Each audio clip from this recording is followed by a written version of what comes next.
Nagmalang puso ng unang higayon sa Team Bayawan isip delegasyon sa pinagkaunang Negros Island Region Athletic Meet 2026. Ilalom sa newly re-established Negros Island Region nga gipaygayon sa Bacolod City.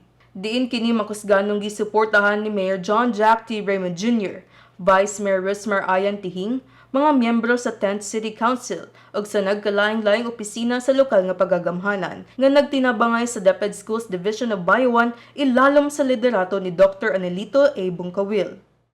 Sulod sa 7 ka adlaw nga kompetisyon, gikomendahan ang 925 ka delegado gikan sa Bayawan nga nagrepresentar sa Dakbayan ug sa DepEd Schools Division of Bayawan.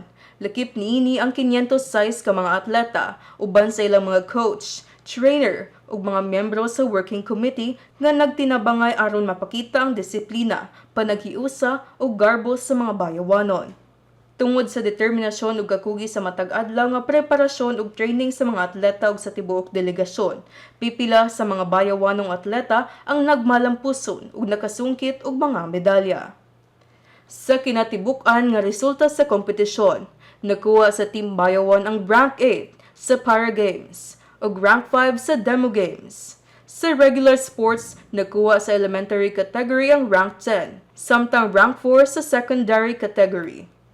Sa overall standing, nahimutang sa rank 5 ang Team Bayawan, gikan sa 12 ka schools division nga nagrepresentar sa Negros Oriental, Negros Occidental ug Siquijor, uban sa kinatibuk-ang medal tally nga 24 ka gold, 24 ka silver ug 34 ka bronze medals.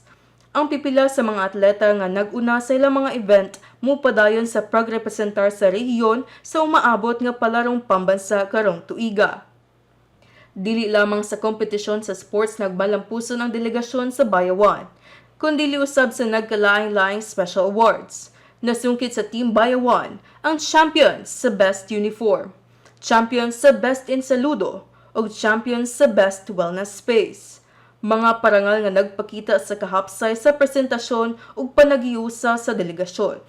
Dugang paniini, nakuha usab sa Team Bayawan ang first runner-up sa Most Festive Delegation, first runner-up sa Cleanest and Greenest Delegation, ug second runner-up sa Most Disciplined Delegation. Ug kini nga kalampusan usa ka ligon nga pamatuod nga pinaagi sa panaghiusa, suporta sa lokal nga pagagamhanan ug determinasyon sa mga kabatan-unan.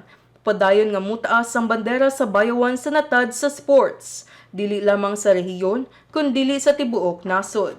Kini si John Christine Ruelo, gikan sa Media Bureau, Ibayaw Bayawan, kita ang Bayawan.